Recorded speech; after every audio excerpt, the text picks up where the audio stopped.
శ్రీ గురుభ్యో నమః. శ్రీ గణేశాయ నమః. శ్రీ మాత్రే నమః. నమస్కారం అండి అందరికీ. Welcome to my YouTube channel Shri Manju spiritual. మనం శ్రీ లలిత సహస్రనామ స్తోత్ర నామాలకు ప్రతిపదార్థాలు తెలుసుకుంటున్నాం కదా. శ్రీ మాత్రే నమః. కానీ అంతకంటే ముందుగా మీరు కనుక మన ఛానల్ని మొదటిసారి చూసి ఉంటే తప్పకుండా ఒక చిన్న లైక్ ఇవ్వండి. ప్లీజ్ షేర్ చేయండి. నచ్చితే సబ్స్క్రైబ్ చేసుకోండి. కామెంట్ పెట్టండి. దయచేసి వీడియోని ఎక్కడ కూడా స్కిప్ చేయకుండా చివరి వరకు చూసే ప్రయత్నం మాత్రం చేయండి ప్లీజ్. ఇంకా వీడియోలోకి వెళ్ళిపోదాము. శ్రీ మాత్రే నమః. 844 నామము చందాసుర. నిన్నటి వీడియో కంటిన్యూషన్ అండి. నామము తప్పకుండా చూడగలరు. కల్పసూత్రంలో ప్రౌఢానంతమే సమయాచారం అని గలదు.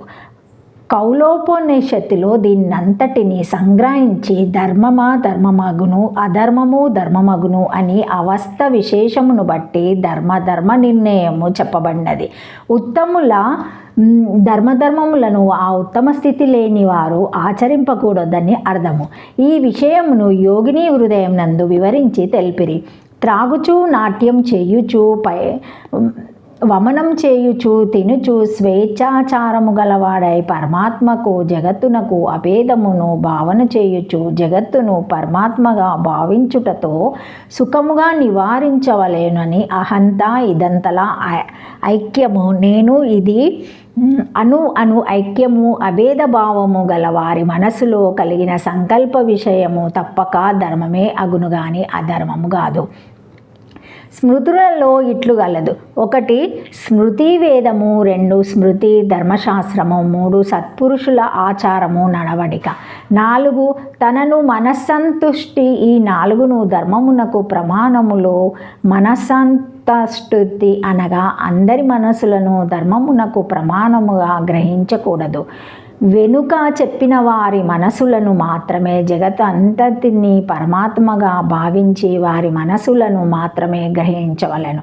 అట్లుగాక ఎవరు చేయు వ్యాపారమున వారి మనసే ప్రమాణం కొనినచో అందరి మనసులను ధర్మమందు ప్రమాణాలే అగును. అప్పుడు ఎన్ని మనసులనున్నచో అన్ని ధర్మములగును.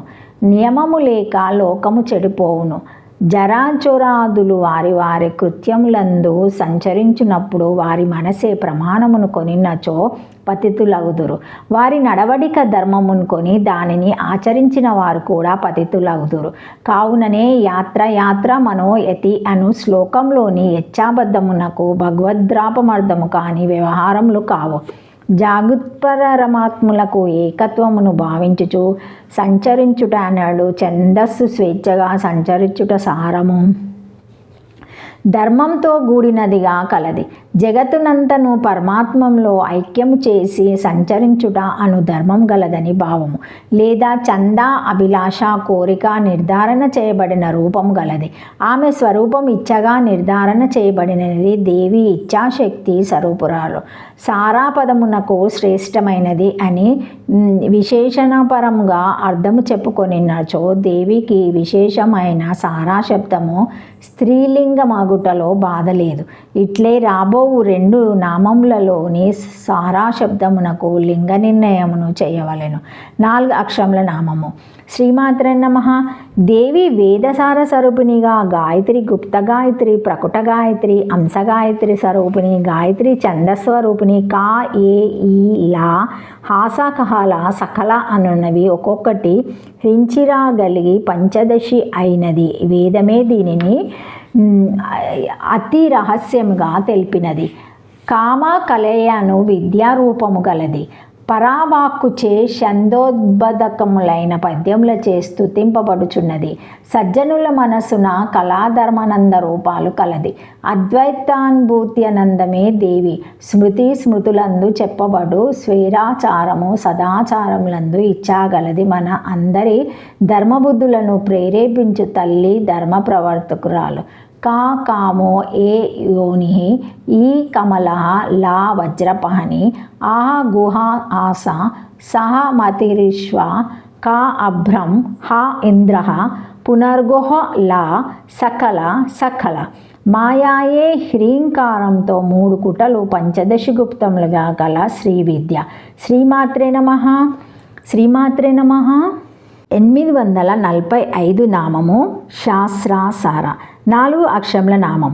ఈ నామంతో అమ్మవారికి నమస్కరించేటప్పుడు శాస్త్రాసరాయ నమః అని చెప్పాలి.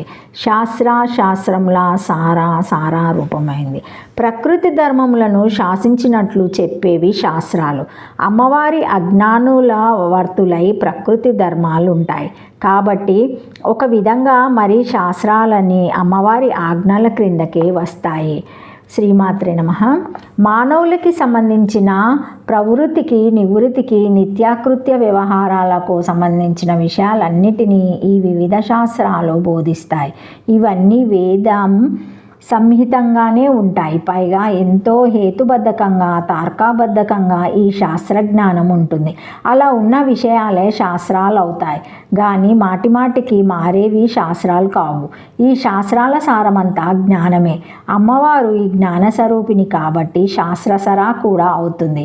సర్వశాస్త్ర సార రూపము అని ఈ నామానికి అర్థము. శ్రీమాత్రే నమః. శాస్త్రాసార శాస్త్రమే బలముగా గలిగి ఒకటి వేదమే బలముగా గలది వేదంచే ప్రతిపాదింపబడినది. 2 మీమాంసాది శాస్త్రంలే సారాంశములుగా గలది. సూత్రభాష్యం నందు శాస్త్రవేణుత్యత్మ సూత్రమందలి శాస్త్రపదమునకు వేదమని అర్థము నిర్ణయించింది. ఇట్లే తాంత్రికులు కూడా విధించుచు దానినే శాస్త్రమని వివరించింది. కావున ఇక్కడ కూడా శాస్త్రపదం చే వేదములను గ్రహించుకొని లేదా వేదములను అనుసరించి వ్రాయబడిన మీమాంస మొదలగు శాస్త్రములను గ్రహించవలెను. ఈ విషయము బామాతిలో నిత్యమగు వేదము మనుషుల ప్రవర్తిని నివృత్తులను ఉపదేశించుచున్నది. కృతికా కమలమైన వాని వలన ప్రవృత్తి నివృత్తులను బోధింపబడుచున్నాయి. రెండును ప్రజలను శాసించుటచే శాస్త్రములన్నీ చెప్పబడుచున్నాయి అని గలదు. 4 అక్షరముల నామం. శ్రీమాత్రే నమః. Thank you for watching my video. Please like, share, comment, subscribe to my channel. Thank you.